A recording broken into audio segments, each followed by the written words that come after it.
Querido, nós chamamos esses dias um encontro com Caio.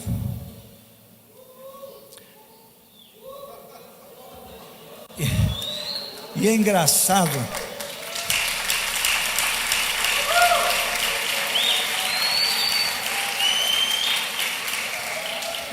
que eu tenho dito aqui muitas vezes, e você que não é da casa não se ofenda, mas quem é já ouviu umas 200 vezes, eu dizer que crente não é gente.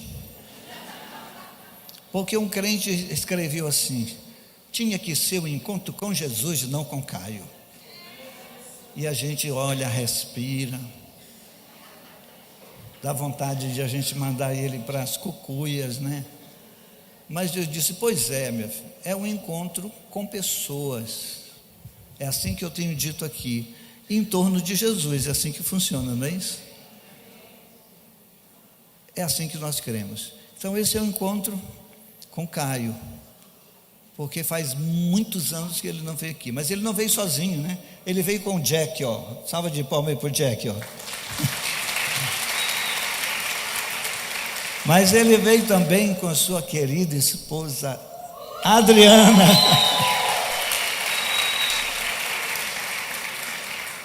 Que, como ele mesmo disse, fez muito bem para ele, né? Muito bem. E veio o Caio.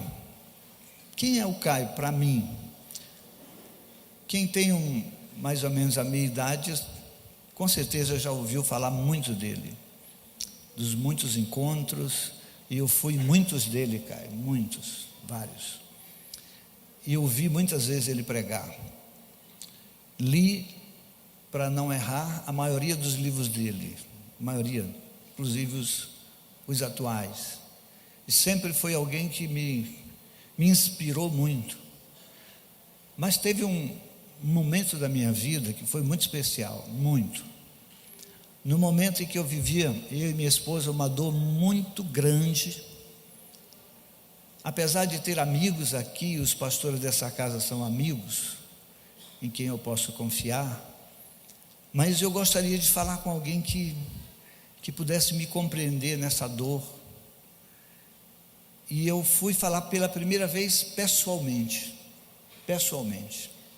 Seguia, ouvia, já tinha falado algumas vezes, mas sentar com ele, eu nunca tinha feito isso. E algumas pessoas o definem como homem com uma cabeça privilegiada, e é, de fato. Outros, polêmico, e é. Porque ele diz as verdades de uma forma que choca algumas pessoas. Mas para mim, pelo jeito que me recebeu, a minha esposa, pela generosidade, pelo carinho, pelo amor, foi a pessoa mais parecida com Jesus com quem eu conversei pessoalmente. Por isso esse é o meu querido Caio Fábio, da forma como eu vejo.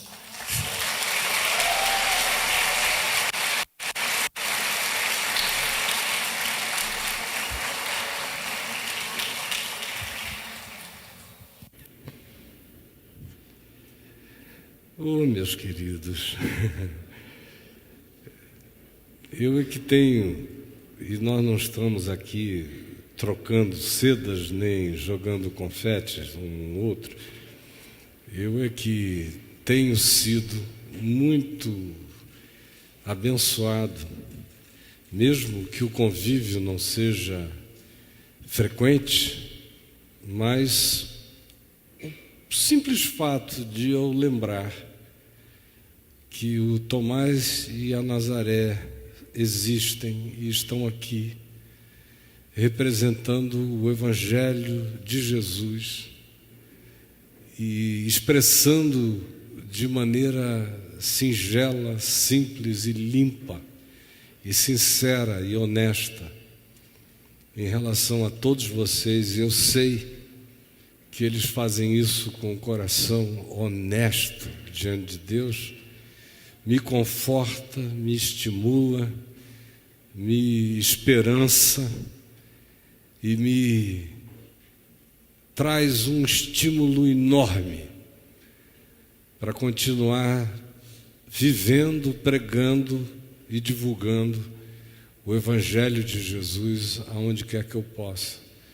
São poucas, hoje em dia, cada vez menos, as, vamos chamar de lideranças, que carregam a intenção sincera, simples e pura do Evangelho no coração, como eu tenho encontrado no coração deles.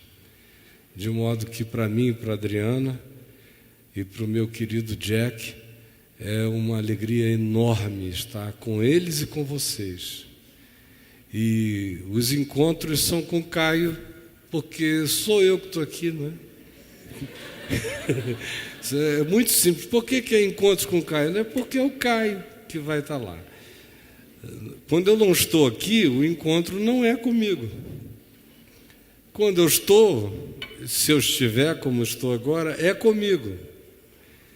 E o que há de mais no fato de ser comigo o encontro? Se você quiser que seja com Jesus, faça com que esse encontro não seja só comigo. Faça com que este encontro para você seja com Jesus. Sabem por quê? Eu estou aqui em nome de Jesus. É em nome dele.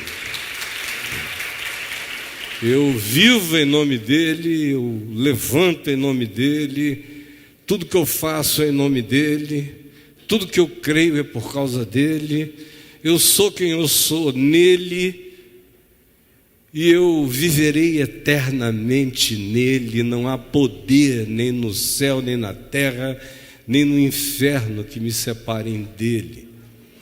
Então eu sei quem ele é para mim. E eu espero que você descubra ou venha a crer quem ele pode ser para você. Na realidade, é sobre isso que eu falo o tempo todo. O que eu digo não tem surpresas, porque eu só falo isso. É a mesma coisa. Parece até aquele filho de um pregador que o pai teve que fazer uma viagem e não tinha quem deixar para que o substituísse durante o mês inteiro, 4 domingos que ele ficaria fora da comunidade. Então, não tendo ninguém, ele chamou um filho e falou: filho, você vai ter que pregar esses 4 domingos nos quais eu vou me ausentar. E o garoto falou: mas pai, eu não sei, pai, o que eu vou fazer lá, pai? O pessoal está esperando te encontrar e vai ter um encontro com o Caio. Então, eu não sei o que eu vou fazer.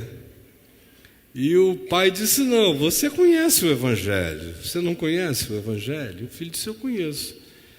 Então vá lá e explique o Evangelho de novo. Mas outra vez, é sempre outra vez que a gente vai e explica. Porque tem gente que ouve, mas é num certo dia que alguém entende. E no dia que entende, tudo muda.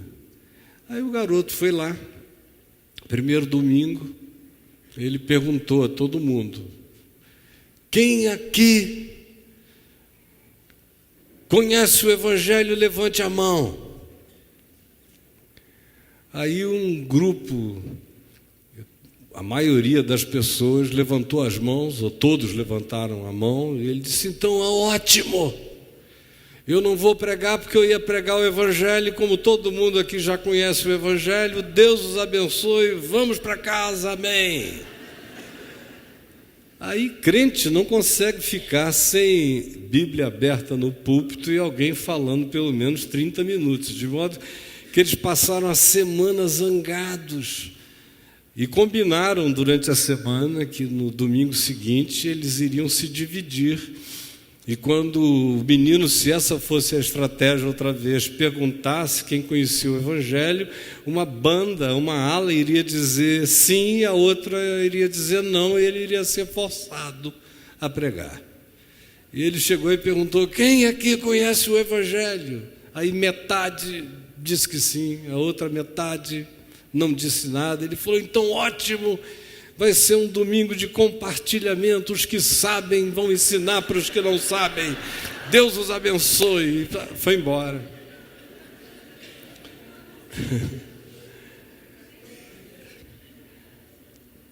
Pois bem, eu não preciso dizer o que aconteceu nos outros 2 domingos. O fato é que o garoto levou assim o mês inteiro. E eu não faço outra coisa desde 18 anos de idade senão fazer isso. Dizer para quem não sabe o que é e pedir que quem sabe compartilhe com quem não sabe. É tudo simples assim. Agora, por que eu faço desse modo? É porque eu sei na minha vida o que o Evangelho produziu em mim. E o Evangelho em mim não é religião. Olhem para mim, vocês estão me vendo aqui, se vocês pudessem enxergar na minha cabeça, vocês não veriam uma gota de religião em mim. Nem de medo religioso, nem de obrigação religiosa, nem de motivação religiosa, nada. Jesus, para mim, não tem absolutamente nada a ver com aquilo que tem a ver para a maioria das pessoas. Jesus é minha vida. Eu me converti e eu falei: eu quero ser um Jesus no mundo.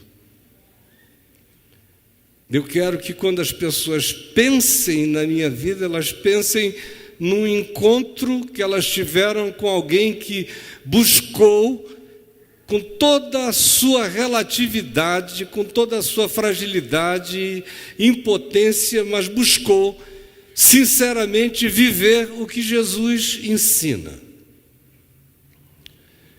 Só que tem um detalhe: isso só é possível se você de fato crer que você não está ouvindo alguém que está te ensinando algumas mecânicas sobre Deus, ou algumas realidades que, sendo declaradas e confessadas, funcionam por si mesmos. Eu sempre soube que para que esse impacto fosse genuíno e não fosse apenas religioso, ele tinha que ser extensão e decorrência da minha convicção mais visceral e profunda acerca do fato de Jesus ter ressuscitado de entre os mortos. De modo que eu cheguei, entrei, sentei ali, o louvor gostoso, olhei para vocês, e o Senhor Deus sabe o que eu estava orando no coração. A oração era uma só, e é uma só: Jesus, ajuda cada pessoa aqui a de fato crer que tu ressuscitaste de entre os mortos e que tu estás vivo hoje, agora e aqui. Porque nada nesse mundo me manteria fazendo o que eu faço por 46 anos, se não fosse a convicção de que a morte foi vencida de dentro para fora, rasgado o véu e a mortalha da morte pelas mãos eternas desse Filho do Homem, que é Deus entre nós e que é o único homem que já viveu na terra. Nós somos todos humanoides que, se nos desenvolvermos olhando para Ele, poderemos nos tornar mais humanos, mas não somos ainda. Porque a verdadeira humanidade nasce dessa convicção superior à morte. É só esse o poder capaz de levar a mim e a você e a qualquer um à prática obcecada, comprometida, enraizada, inafastável do Evangelho na vida. Não é um código de regras nem de leis, é uma convicção, é uma presença, é uma realidade, é verdade, está em mim, sou habitado por Ele, Ele vive em mim, Eu sei, às vezes eu mesmo sinto, mas mesmo quando eu não sinto, eu sei pela fé desse poder dele me habitando, que irradia, que impacta, que provoca, que mexe nas mentes de milhões de pessoas há tantos anos.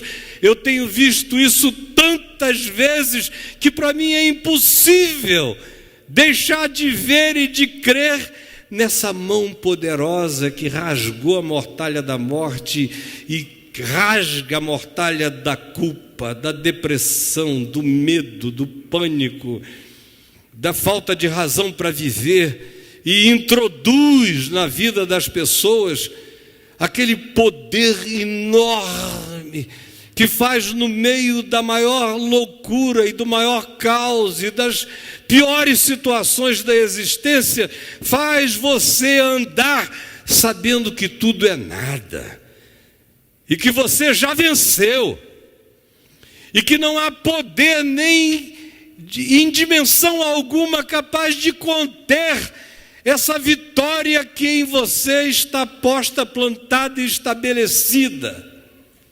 Essa convicção maior do que a vida. Esse é o poder. Essa é a força que dança em volta de tumbas, porque a morte já não significa nada. Que não conhece palavras definitivas contra a vida, porque a morte foi vencida pela força da ressurreição, e eu sou habitado por esse poder. Por isso não tem nada que me intimide na terra ou em qualquer outra dimensão. Essa é a força avassaladora do Evangelho habitando um coração de uma pessoinha, apanhada numa quarta-feira à noite, no dia 18 de julho de 1973, com uma vontade enorme de morrer, com um desejo ardente de morrer, e que parou à porta de um lugar sem planejamento e foi convidado por alguém a entrar e dar uma chance para ouvir algo que poderia mudar a sua vida.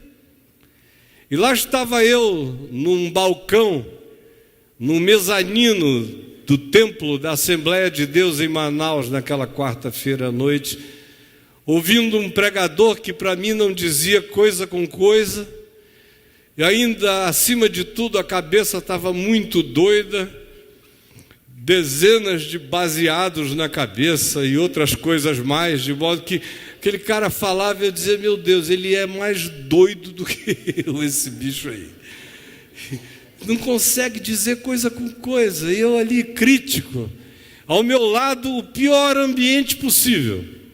Um homem forte, aqueles braços de estivador, suado, melado, com uma criancinha, que ele agarrava, e toda vez que o pregador dizia uma daquelas palavras-chave, tipo, Jesus cura, Jesus salva, Jesus batiza com o Espírito Santo, aí o povo, pá! E ele agarrava a criança aqui do lado e sacudia, aleluia, aleluia, a criancinha, e eu olhava e dizia, meu Deus, só tem doido, o que eu vim fazer nesse lugar? Eu estava querendo morrer, eu já estava até desistindo. Esse pessoal está muito pior do que eu. Quando de repente o pregador fez uma pergunta. Alguém aqui sabe por que no alto da cruz de Jesus havia uma epígrafe escrita em hebraico, latim e grego: este é Jesus o Nazareno, o rei dos judeus? E ele fez uma pausa. E eu pensei, interessante, eu não sei. Por quê? E aí ele disse, porque o hebraico é a língua do monoteísmo, da religião. O grego era a língua do pensamento filosófico e político. E o latim era a língua da força despótica e dominante daqueles dias, dos romanos. E todo mundo precisa saber quem é aquele que está naquela cruz. E aí eu abandonei o lugar, sem sair dali, abandonei o pregador, a pregação, e fui embora. Saí da estratosfera, literalmente, me vi no espaço sideral, com aquele vácuo universal de galáxias e galáxias, e eu perdido no vazio, sem referência, sem sol, sem sistema solar, sem força de atratividade, perdido no universo, na existência, sem significado, sem referência. E clamei no meu coração dizendo: Jesus, eu estou perdido, eu preciso que Tu sejas o sol da minha vida, eu preciso ganhar referência para viver, do contrário, eu já estou morto na minha consciência de não ser, de que nada faz sentido, me salva. E saí dali, peguei minha moto, fui embora andar pelas estradas até umas 2 da manhã, quando eu cheguei em casa, e me ajoelhei de novo, e talvez tenha feito a minha primeira oração pessoal, com convicção e lucidez, dizendo: Senhor Jesus, a minha mãe me diz sempre que Tu vieste ao mundo buscar e salvar o perdido. Então, se o Teu negócio é com gente perdida, eu me considero o sujeito ideal para ser achado, porque mais perdido do que eu não conheço ninguém nesse vazio. E com essa consciência de vazio e de absurdo que tomou conta de mim, me salva. E deitei-me para dormir, umas 6h45 mais ou menos. Eu acordei a casa inteira com gritos horríveis. A única memória que eu tenho é de que eu acordei sem conseguir me controlar, amarrado pela força de uma sucuri, uma serpente amazônica, me espremendo com as suas constrições, me quebrando, e eu não conseguia falar nada e nem tinha domínio sobre mim, jogado de um lado para o outro. Até que de repente meu pai, ouvindo aqueles gritos e uivos impotentes que procediam de mim, entrou no quarto e me viu no chão, em estado, como a gente diz aqui no norte e no nordeste, em estado estribuchante. E aí ele gritou com voz de autoridade: eu não gerei filhos para serem habitação de demônios. Eu gerei filhos para serem santuário do Espírito Santo. Fica livre, meu filho. E aquela coisa saiu de mim, eu voltei a ter domínio sobre mim mesmo, e começou, naquele dia, naquela hora, a viagem que me trouxe hoje até aqui, 46 anos depois, que atingiu a mim e a milhões de outras pessoas, neste país e em dezenas de outros. Aquele encontro, aquela noite, aquela experiência, aquela palavra, aquela explosão, aquele poder, aquela convicção, aquela certeza, tomou conta de mim de modo tão incontrolável que não havia mais nenhuma outra motivação que pudesse competir com a força imensurável daquele poder que me possuiu. Eu era jovem, agora eu já sou praticamente um velho, e estou aqui, absolutamente disposto a que, se eu vivesse mais 200 anos, eles seriam todos entregues cada dia à pregação, ao ensino, ensino, a exortação, ao estímulo, à vivência, à encarnação, à experiência de ser de Jesus e de ser habitado por Ele e de buscar ser como Ele na minha geração e entre os homens. E cada dia que passa, esse poder não envelhece em mim, ele cresce. É por isso que eu quero ler aqui em Atos dos Apóstolos sobre o que pode acontecer na vida de um ser humano e o que pode acontecer no mundo se um ser humano de fato crer. Crer que Jesus ressuscitou dentre os mortos e encontrar com a realidade dessa vida. Está em Atos dos Apóstolos, no capítulo 9, que diz: Saulo, respirando ainda ameaças e morte contra os discípulos do Senhor, dirigiu-se ao sumo sacerdote e lhe pediu cartas para as sinagogas de Damasco, a fim de que, caso achasse alguns que eram do caminho, assim homens como mulheres, os levasse presos para Jerusalém. Seguindo ele, Saulo, estrada fora, ao aproximar-se de Damasco, na Síria, subitamente uma luz do céu brilhou ao seu redor. E caindo por terra, ouviu uma voz que dizia: Saulo, Saulo, por que me persegues? Ele perguntou: quem és tu, Senhor? E a resposta foi: eu sou Jesus, a quem tu persegues. Mas levanta-te e entra em Damasco, onde te dirão o que te convém fazer. Os seus companheiros de viagem pararam emudecidos ouvindo aquela voz. Não vendo, contudo, ninguém, ouviam a voz. Então se levantou Saulo da terra e, abrindo os olhos, nada podia ver. Ficou cego e, guiado pela mão, levaram-no para Damasco, onde esteve 3 dias sem ver, durante os quais nada comeu e nada bebeu. Ora, havia em Damasco um discípulo chamado Ananias. Disse-lhe Jesus numa visão: Ananias. Ao que ele respondeu: eis-me aqui, Senhor. Então o Senhor Jesus lhe ordenou: dispõe-te, levanta-te e vai à rua que se chama Direita, e na casa de Judas procura por Saulo, apelidado de Tarso, pois ele está orando.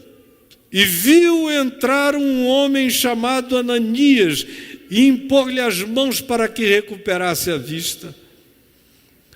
Ananias, porém, respondeu a Jesus: Senhor, de muitos eu tenho ouvido a respeito desse homem, quantos males tem feito aos teus santos em Jerusalém, e que para aqui ele trouxe autorização dos principais sacerdotes de Jerusalém para prender a todos os que aqui nessa cidade invocam o teu nome. Mas o Senhor lhe disse: vai, porque este é para mim um instrumento escolhido para levar o meu nome perante os gentios e reis, bem como perante os filhos de Israel, pois eu lhe mostrarei o quanto importa sofrer pelo meu nome.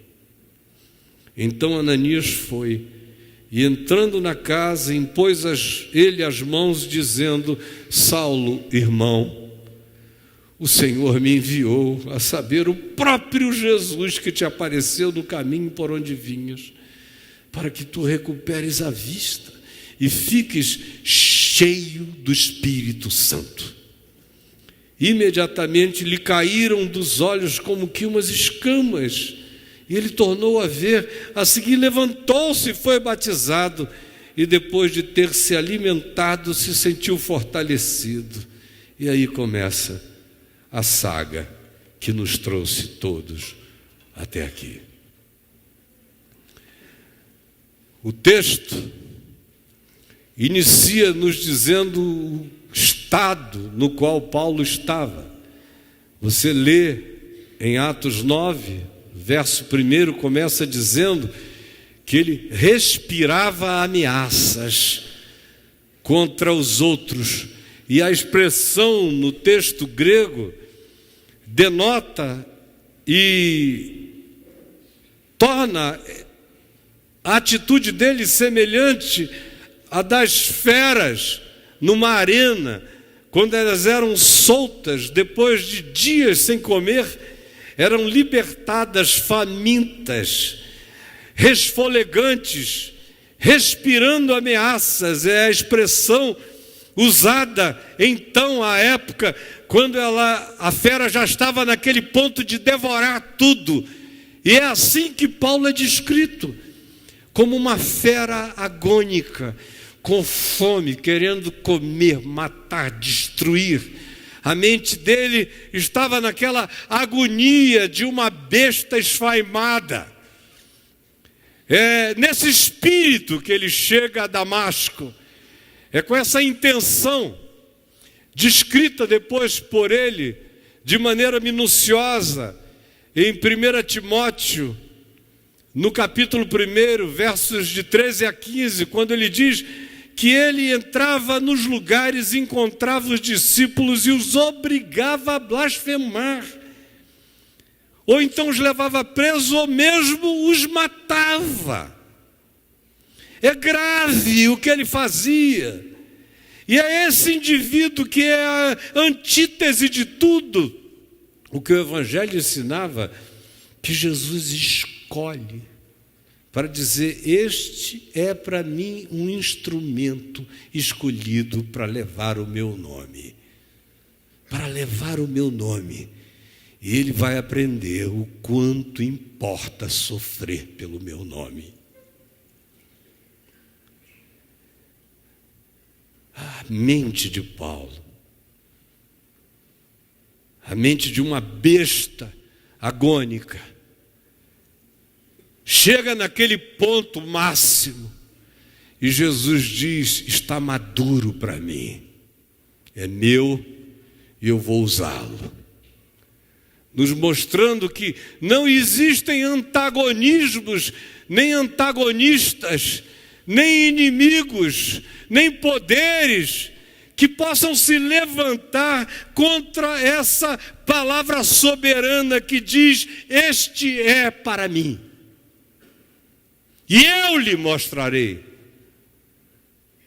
o que significa me amar e aguentar tudo e qualquer coisa por causa do meu nome. É extraordinário que anos depois, Paulo, descrevendo aquele dia, aquela hora, aquele encontro, ele diz que para ele foi como a criação do mundo. Em 2 aos Coríntios, no capítulo 4, no verso 6, ele diz que de trevas resplandeceu luz. Para ele foi como o Gênesis. No princípio, só havia caos, catástrofe. Mas o Espírito de Deus pairava sobre as águas, sobre o caos. Então disse Deus: haja luz.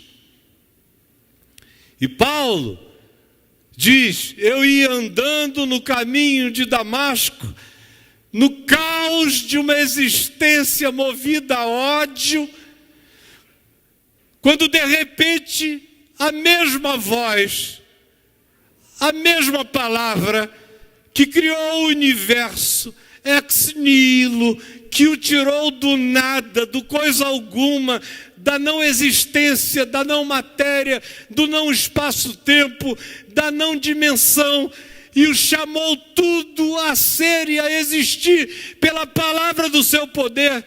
De trevas haja luz, e houve luz. E na minha vida, nas trevas da minha agonia, resplandeceu luz, e eu vi a glória de Deus na face de Cristo.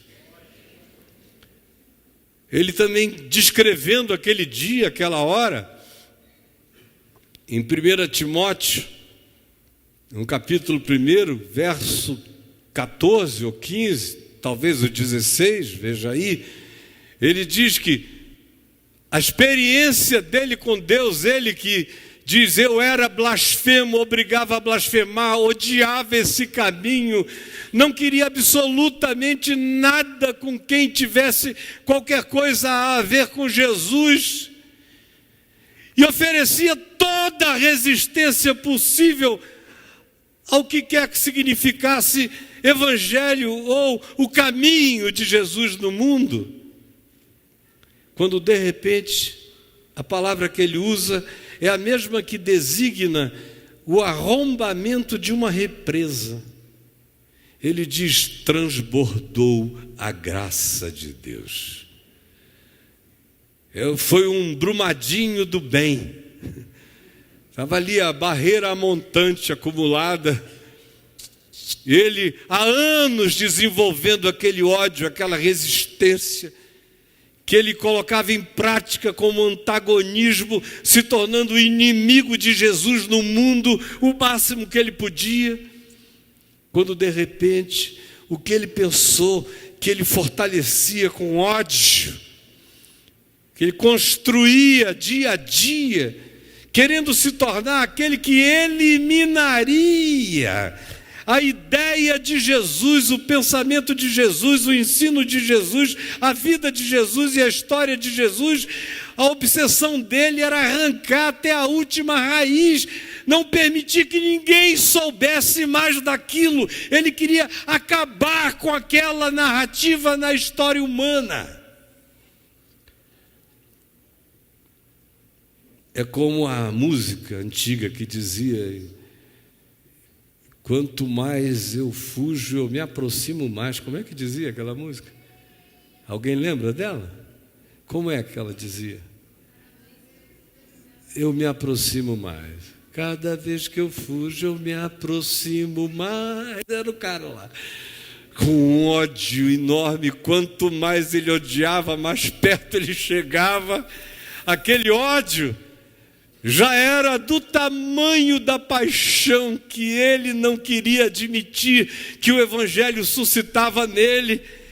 E ele era o mais apaixonado de todos os inimigos que Jesus jamais poderia ter. E de repente, transbordou, ele diz, a barragem, a barreira, não aguentou mais, o muro que prendia, que reprimia o fluxo daquela força, estourou dentro de mim, transbordou a graça de Deus. Ele descreve aquele dia, aquela hora, também usando outras imagens, como por exemplo em 1 Coríntios, no capítulo 15, versos 6 e 7, descrevendo a ressurreição e os apóstolos que viram a Jesus antes dele, que encontraram com Jesus 8, 10 anos antes daquele dia, na estrada de Damasco. Ele diz, afinal, depois de todos, foi visto também por mim, como por um nascido fora de tempo. E a expressão grega é aquela que designa um parto de uma criança tirada por fórceps, que tinha entrado em sofrimento e não conseguia nascer. O que Paulo diz é, eu estava no ventre da agonia, em sofrimento, e não conseguia nascer, e nasci por trauma. A palavra grega é ektrauma. Afinal, depois de todos, foi visto também por mim, como por um nascido fora de tempo.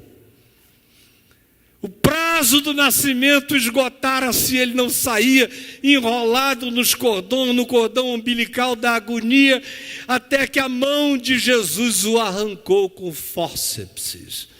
Na estrada de Damasco, vem, Saulo, vem. E ele diz: eu nasci de um trauma.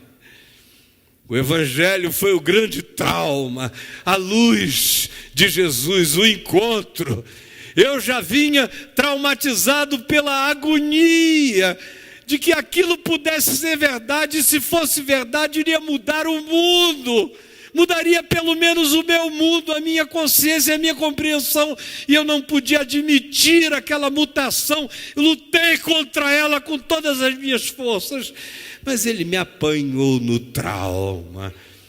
trauma de Damasco, quando a luz da criação me chamou à existência. A graça de Deus rompeu as barreiras das minhas resoluções contrárias, explodiu o amor de Deus em mim. São expressões desse tipo que ele designa e caracteriza a fim de descrever o seu encontro com Deus e o que aconteceu com ele. Agora, você tem Bíblia aí na mão? Depois de Atos dos Apóstolos, o que vem? Alguém pode me dizer o que é? Romanos. E depois de Romanos? 1 aos Coríntios. E depois de 1 aos Coríntios? Aos Coríntios. E depois de 2 aos Coríntios?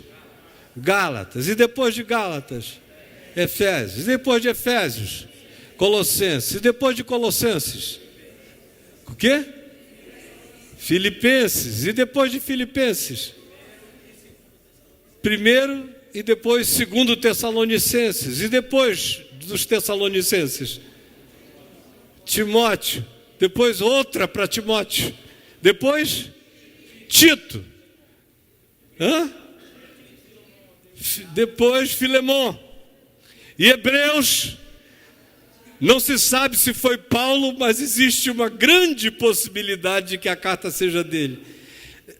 Então, de Romanos até Filemon, e se a gente quiser inclui Hebreus, tudo que você chama de Novo Testamento foi praticamente o que nasceu de Paulo. Aí você tem uma epístola de Tiago, irmão de Jesus, que é uma epístola linda de sabedoria. Você tem 2 cartas de Pedro, muito básicas, muito simples, sendo que a 2ª carta de Pedro é uma reprodução sintética do livro de Enoque. Aí depois você tem Judas, irmão de Jesus, numa carta que é quase um bilhete. Eu escrevo mais do que aquela carta todo dia, não sei quantas vezes, de tão pequenininha que ela é. E aí depois você tem uma epístola de João, a primeira, que tem 6 capítulos, pequenos, simples. Depois você tem a 2ª epístola de João, que era tão pequena que Lutero, por exemplo, achava que ela não devia nem figurar na lista do Novo Testamento. E a 3ª epístola de João também é um outro bilhete, quase uma cuspida. Se uma coisa, esse cara está dando problema mesmo, e deem um jeito de diminuir o problema que ele está dando aí.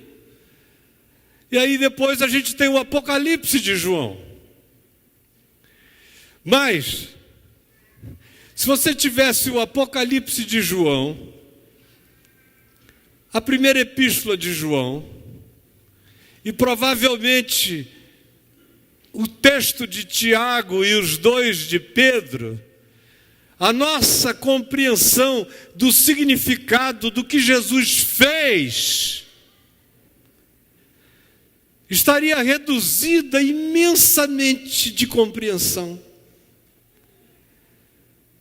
Mas desde aquele dia, na estrada de Damasco até o dia de hoje, imaginem os milhões e milhões de seres humanos acumulados na história, que vieram a crer em Jesus por causa do que aconteceu com aquele homem, careca, pequeno, baixinho, de pernas meio tortas, esquisito, culto, tão culto que era pouco entendido, nem todo mundo compreendia onde ele ia, onde ele tinha alcançado, o que ele tinha visto, o que ele tinha entendido e discernido. Demorava para que as pessoas processassem o que ele dizia. Ele estava para além da sua geração e do seu tempo em todas as visões e dimensões que se pudesse imaginar e que se possa imaginar até o dia de hoje, mostrando para nós que quando Jesus diz: este é para mim um instrumento escolhido, e ele levará o meu nome e saberá o que importa amar e sofrer pelo meu nome, como o mundo inteiro pode ser alterado pelo poder desse encontro. O mundo inteiro. A minha oração hoje ali foi pedindo a Deus que aqui cresça no que eu estou dizendo. Uma pessoa. Uma pessoa. A maioria de vocês creem teoricamente nisso, mas não creem não. Porque não há fruto dessa paixão na vida. Se isso é verdade, isso frutifica, isso brota, isso se manifesta. O mundo é recriado, o caos da existência dá lugar ao sentido de ser. De trevas resplandece luz, haja luz e houve luz, e eu vi o sentido na face de Cristo. A barreira criada, todas as camadas psicológicas de resistência são arrombadas e transborda a graça de Deus. E na nossa agonia, Ele nos toma e nos tira e cria traumas e circunstâncias difíceis para que a gente seja trazido à vida pela dor e pelo trauma. Nascidos fora de tempo, enxerguemos todavia em tempo a vida que pode ser, e o mundo muda por causa disso. Depois de Jesus, nada mudou mais o mundo do que aquele encontro que aquele homenzinho teve com Cristo Jesus. Tudo que você sabe sobre a graça de Deus, os detalhamentos, a descrição anatômica dessa misericórdia infinita, foi Paulo quem trouxe. Ele é que nos descreveu as camadas espirituais que nos envolvem. Ninguém, nem de longe, penetrou a natureza humana, a luta humana, a psicose humana, a angústia humana, o conflito interior do bem contra o mal em nós. Ninguém, nem de longe, chegou perto de descrever o significado da culpa esmagadora e acachapante. Ninguém, nem de longe, compreendeu tão profundamente a perdição humana. Ninguém tinha visto tão profundamente a miséria universal quanto ele. E é desse indivíduo que surge esse grito que diz: onde abundou o pecado, superabundou a graça. Aí explode vida para o mundo inteiro. Uma pessoa, uma convicção, uma paixão, uma entrega, uma certeza absoluta de que você está andando cheio daquele que ressuscitou de entre os mortos. Ele vive em ti. Ele anda em ti, você anda nele. Ele interrompe a trajetória da gente, ele invade caminhos, ele para caravanas, Ele derruba a gente da nossa presunção, Ele nos cega para que a gente veja melhor.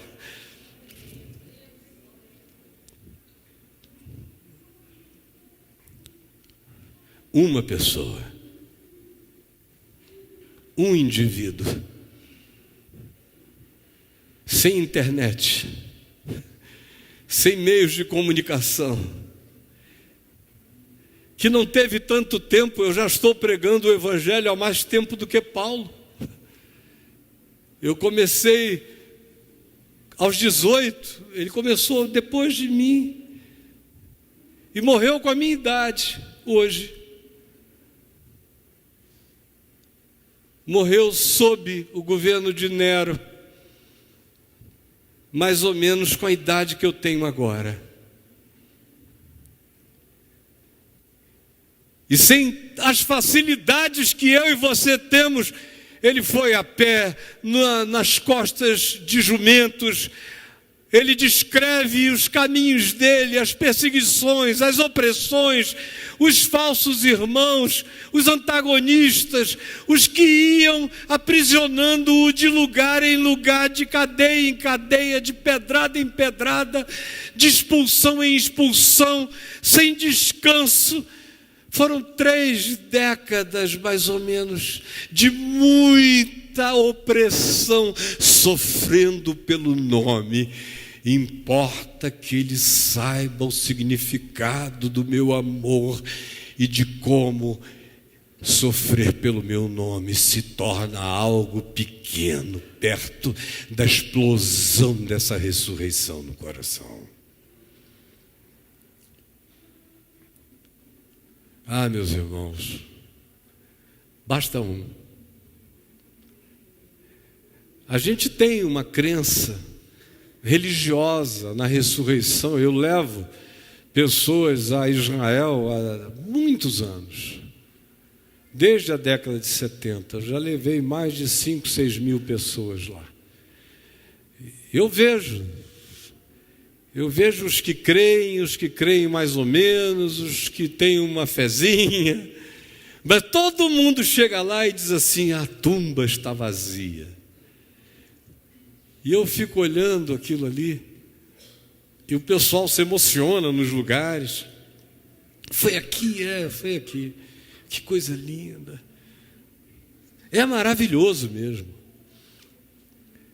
Mas vira-se a esquina e logo depois eu já estou vendo o cara brigar com o vendedor de bugiganga e souvenir, barganhando para ver por quanto que ele sobe num camelo para tirar uma foto.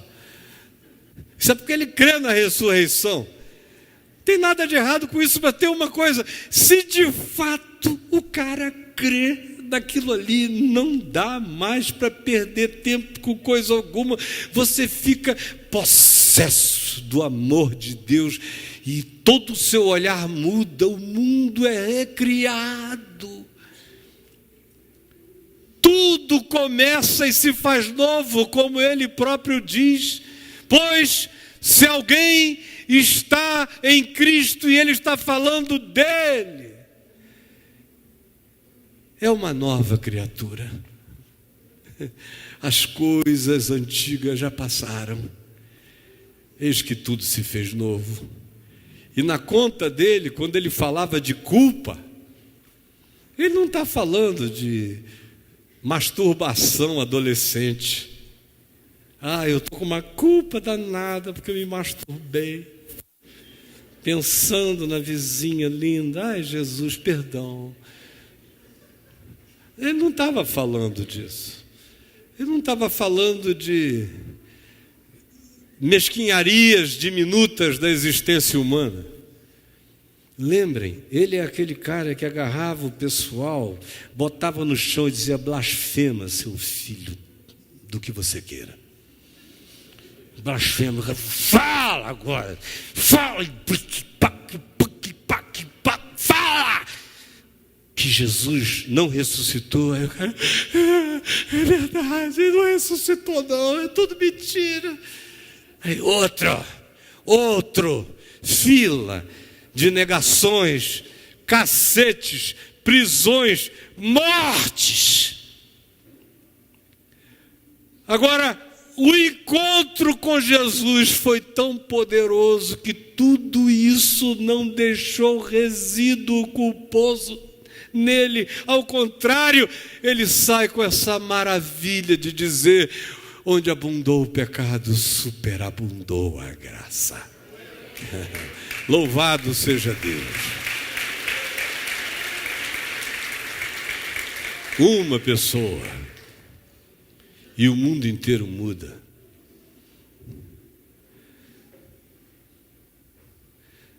Mas o impacto disso em nós não muda nem a nossa vida, não muda a nossa família, não muda os nossos acolhimentos, não muda o nosso olhar da existência. É porque não houve nada acontecendo conosco ainda, a não ser o verniz da religiosidade. Foi por isso que eu comecei dizendo que se você pudesse enxergar-me por dentro, ver a minha mente, você veria que não tem um pingo de nada parecido com o que você chama de cristianismo dentro de mim. O que existe em mim é a força de uma vida inegável. É aquele mesmo Cristo, é aquela mesma luz, é aquele mesmo poder, é aquele mesmo Jesus, é aquela mesma paixão, é aquela mesma obstinação, é aquela mesma vontade de viver e de me entregar para Ele enquanto houver chance de que com a minha boca, com a minha vida, com a minha existência eu possa testemunhar esta graça e vivê-la e encarná-la. Do contrário, Deus sabe que eu prefiro ser levado agora do que ficar um dia na terra sem o compromisso desse testemunho, desse significado e desse poder me habitando. Por isso a minha oração hoje, ao olhar para vocês, foi: Senhor, que pelo menos creia, se apaixone, se levante, e a vida inteira seja mudada, transtornada, que todas as comportas e barreiras sejam rompidas, que os postergamentos, atrasos, dificultantes, que fazem com que o indivíduo adie o encontro, a entrega, sejam rompidos pelo impacto traumático da Tua palavra, que faça as pessoas virem à luz como que nascidas fora de tempo, mas ainda em tempo de serem cheias de Jesus, e que nas trevas do caos, da falta de significado, resplandeça o sentido a ser visto e contemplado na face de Deus, o rosto de Deus, a cara de Deus na face de Cristo. Se acontecer essa casa muda, essa família muda. Não dá para as pessoas encontrarem com você, se você está cheio disso, e não serem afetadas. E você não precisa dizer nada, isso é verdade em você. Isso vibra de você, transborda de você, emana de você, é verdade.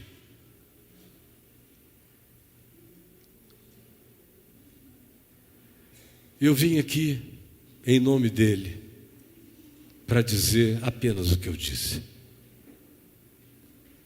Eu não tenho nada a ensinar que já não tenha sido ensinado por ele. Não tenho nenhuma novidade, a não ser dizer de novo, na esperança de que se torne verdade para você o fato de que o mundo inteiro foi alterado na realidade de que ele rasgou a morte. Se a morte foi rasgada, eu não posso mais viver do mesmo modo. Imagina o desassombro que brota em alguém assim. Como você fica inamedrontável inassustável. Como você se torna invencível. Como os imperadores é que tremem diante da verdade que te habita. Como a ordem das coisas é virada.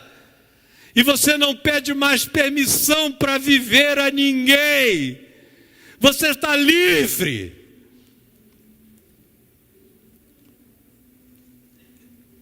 E Satanás sabe disso. E todos os demônios, e todas as milícias, em todas as camadas dimensionais, dizem: eu conheço a Jesus e sei quem é Paulo. Como foi o testemunho dos demônios em Éfeso. Nós sabemos quem é Jesus e conhecemos a Paulo. Como Paulo diz, você passa a ser conhecido dos principados e potestades nas regiões celestes. A tua presença sacode demônios. Como Jesus disse, eu vi Satanás caindo do céu na terra. Quando 70 discípulos saíram anunciando o Evangelho, ainda nem cheios daquele mesmo poder, convicção e lucidez que veio a tomar conta de Paulo 10 anos depois daquele dia. Mas Jesus disse, eu vi Satanás caindo do céu sobre a terra. Basta um se levantar.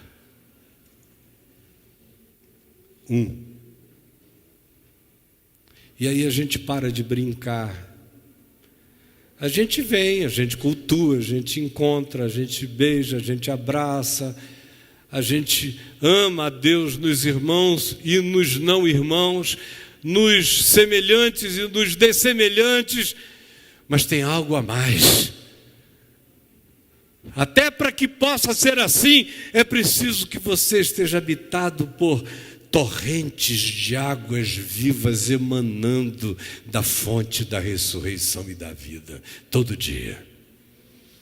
Isso não tem nada a ver com emoção, isso tem a ver com convicção e fé, com uma certeza existencial, com a pedra angular e fundamental do seu significado para viver, que é Jesus, ressuscitado de entre os mortos, presente vivo hoje em mim e pode explodir em luz divina em você.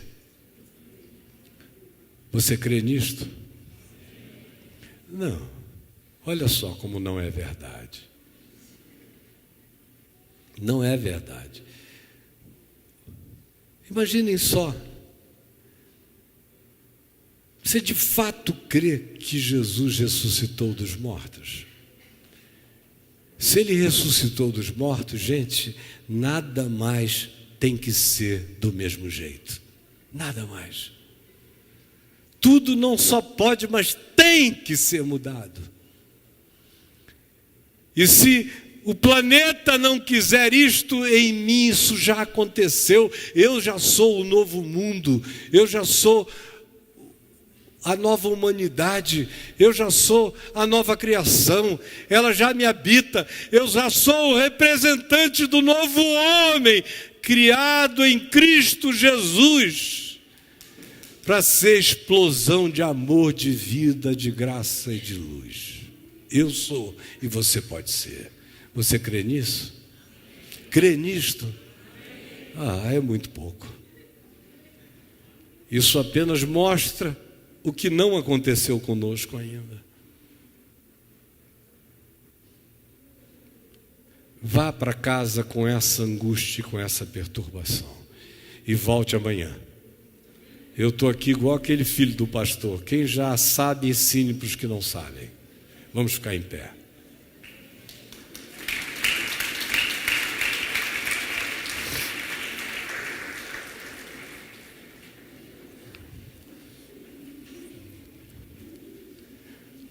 Olha aqui para mim.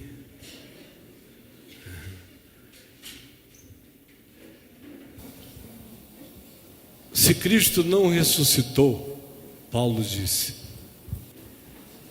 é vã a minha pregação e é vã a vossa fé.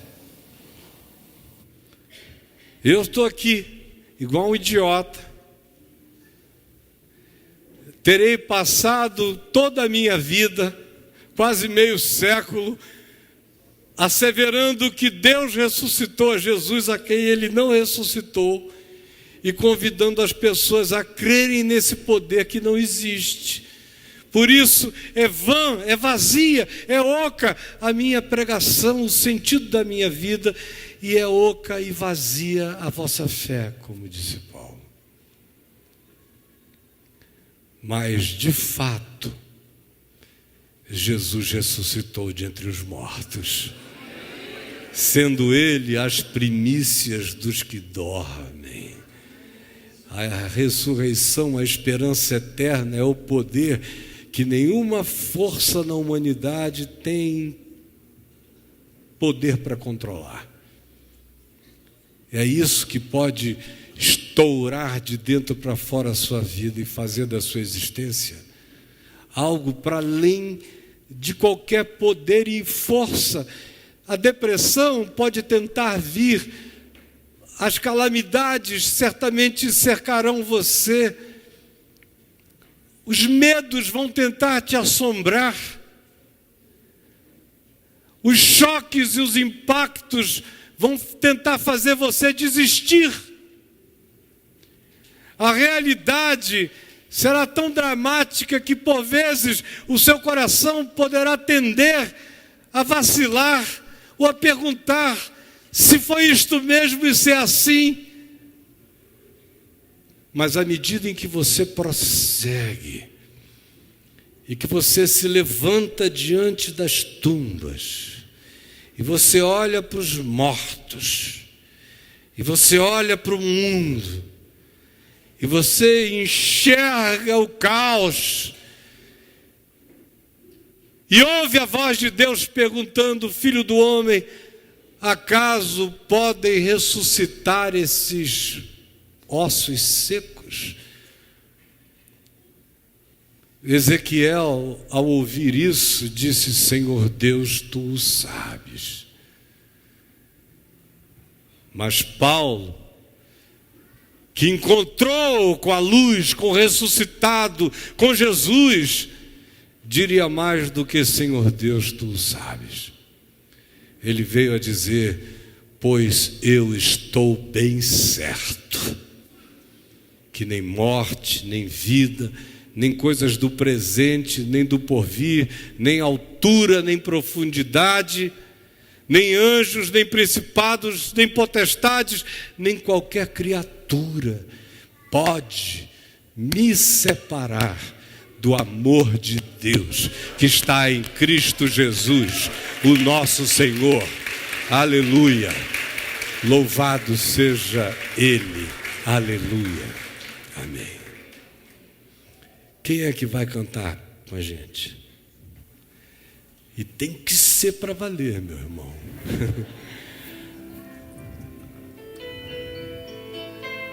Com toda a força do coração e com toda a alegria.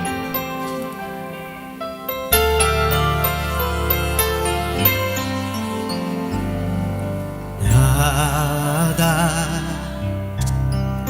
vai me separar do teu amor eterno que me fez salvar. Toda a força. Nada poderá valer mais que tua graça amiga que me faz viver. Graça, Aleluia. graça maravilhosa, suprema graça, graça divina, graça, Jesus é a graça, a eterna graça que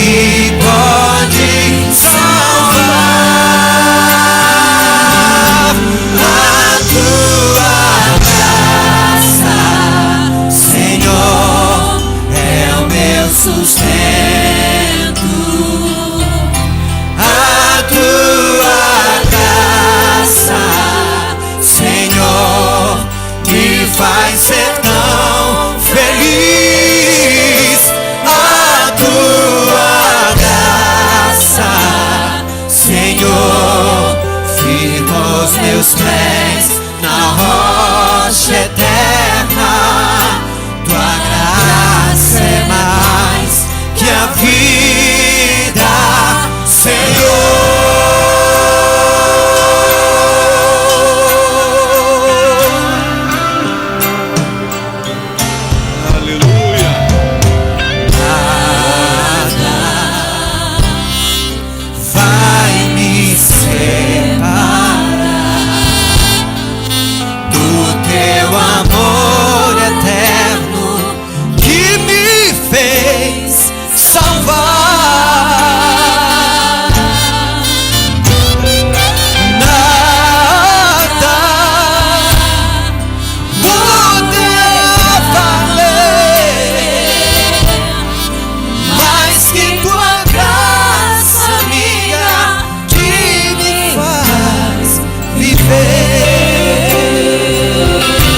Graça maravilhosa, graça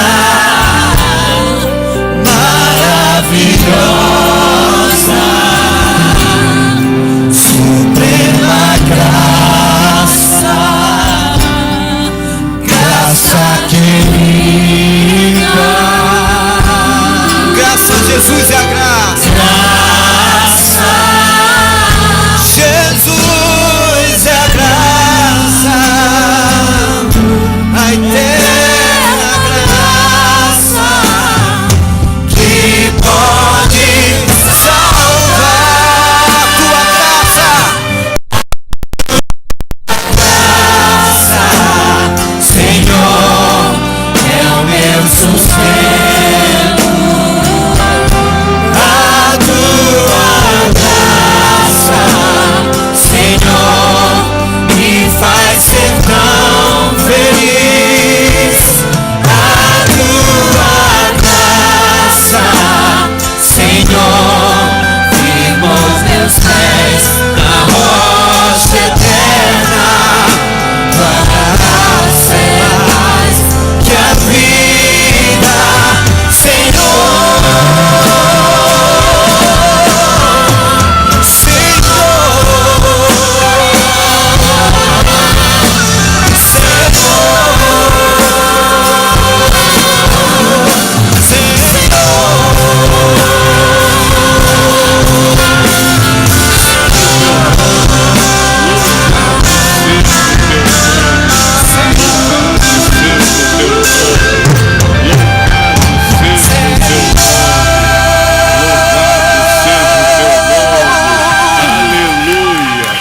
Louvado seja o teu nome, aleluia. Você pode ir a Roma, você encontra ruínas do antigo Império Romano, e a cidade de Roma atual é uma outra coisa. Mas a Epístola aos Romanos continua salvando gente todo dia. Eu posso te levar a Éfeso. As ruínas são lindas de ver, mas não mora ninguém mais lá.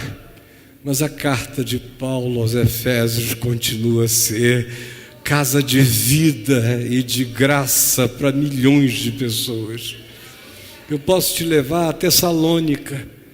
Você vai encontrar ainda alguns restos e ruínas do passado, mas a esperança de Deus em Cristo Jesus quanto à volta do Senhor continua intacta em milhões de corações que leram aquela mensagem que continua a ser a mesma de hoje.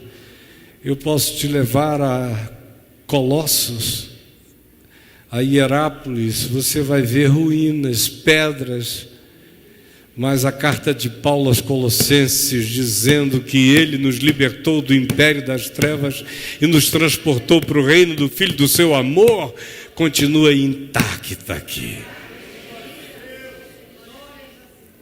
Eu posso te levar em todos esses lugares para os quais essa mensagem foi originalmente enviada. Eles não estão mais lá, mas a mensagem continua. mais forte do que pedras, do que colunas, do que construções, do que edificações, é essa palavra da vida que vai levantando santuários de Deus na existência de milhões de pessoas, e na sua também. Em nome de Jesus. Senhor Jesus, enche-nos do Espírito da Tua ressurreição, desse poder que barrou, que parou a Saulo de Tarso na estrada para Damasco, e que virou a vida dele do avesso, que recriou o mundo na mente dele, e abriu-lhe o entendimento para os milhões de outros mundos que ninguém via, e que o fez crer que o amor era a maior força do universo, e que Deus é perdão, Deus é misericórdia, Deus é graça, e que tudo provém de Ti, e que nada pode nos separar desse amor. Ajuda-nos a sermos selados e batizados por essa luz, por esse impacto, por essa ressurreição de Jesus. É o que eu te peço, que se renove em mim hoje e todo dia, e que aconteça no coração de muitos aqui e de milhões de outros mais nos vendo em toda a face da terra, agora, amanhã, depois, porque essa palavra vai continuar crescendo e se expandindo, e ninguém vai poder barrá-la. Amém. Obrigado, aleluia, porque nós estamos do lado vitorioso, amém, da vida. Amém. Porque a vitória não é da morte. Eu sou em Cristo Jesus coroado pela ressurreição. Amém. Em nome de Jesus. Amém. Amém e amém.